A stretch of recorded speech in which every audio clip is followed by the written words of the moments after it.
2 spoon தான் போட்டிருக்கேன். ஏன்னா நம்ம வந்து இஞ்சியும் காரம் சரிங்களா, அப்படி இருக்கும்போது 2 ஸ்பூன் தான் போட்டிருக்கேன். அடுத்தது வந்து பார்த்திங்கன்னா புளியை கரைச்சி ஊற்றுவோம். அடுத்தது என்ன போடலாம் அப்படின்னு பார்த்தீங்கன்னா லைட்டாக பெருங்காயம் கொஞ்சம் போடுவோம், கொஞ்சம் நல்லாயிருக்கும். ஸோ தண்ணி கொதிக்குது பாருங்கள். வேறு என்னமோ போகணுன்னு நினச்சா மறந்துட்டேன். மல்லித்தூள். ஸோ காரம்னு ரொம்ப சூட்டை கிளப்பி விட்ருவோம்.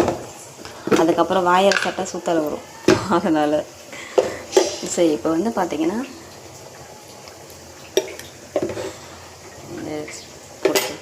என்னங்க ரவை ரொம்ப கட்டியாகிடும்னு நினைக்காதீங்க. நான் வந்து இன்னும் புளி தண்ணியை ஊற்றலை.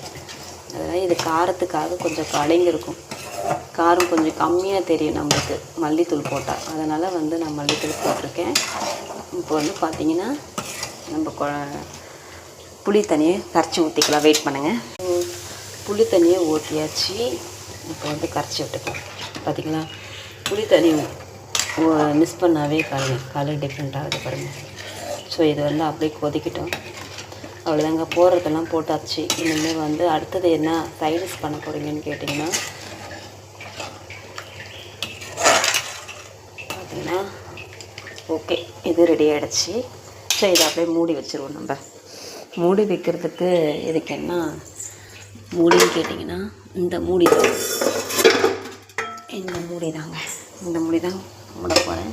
ஸோ ஓகேவா, இதை அப்படியே கொதிக்கட்டும். அடுத்தது என்ன பண்ண போகிறேன்னு கேட்டிங்கன்னா மீன் இருக்குது.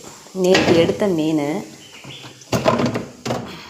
அது இன்னி வரைக்கும் வந்து நான் வந்து வறுக்கவே இல்லை. பார்த்திங்கன்னா மீன் இருக்குது. இது வந்து பார்த்திங்கன்னா இது மிளகாத்தூள் போட்டு வைக்கணும். மீன் எவ்வளோ ஃப்ரெஷ்ஷாக இருக்குது பார்த்திங்களா.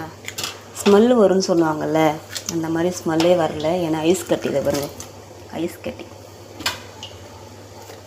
ஸோ அதனால் வந்து இது அப்படியே போட்டு இது வந்து கொஞ்சம் தண்ணி ஊற்றி கழுவிக்கலாம். ஓகேவா, தண்ணி ஊற்றி கழுவிட்டு ஐஸ் கட்டி போயிடும். இப்போ வந்து பார்த்திங்கன்னா மீன் கழுவிட்டு உப்பு போட்டிருக்கேன். மீன் வந்து மிளகாத்தூள் போட்டிருக்கேன். சரிங்களா, காரத்தூளில் நான் யூஸ் பண்ண மாட்டேன்.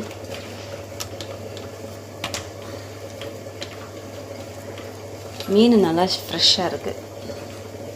இது எப்போ வாங்குறதுன்னா ஞாயிற்றுக்கிழமைக்கு வாங்கினேன் இந்த மீன். ஸோ இப்போ தான் வறுக்க போகிறேன். அந்தளவுக்கு ஸ்மெல் அதிகமாக வரலைங்க. சில மீன்லாம் வந்து ரொம்ப கவுச்சு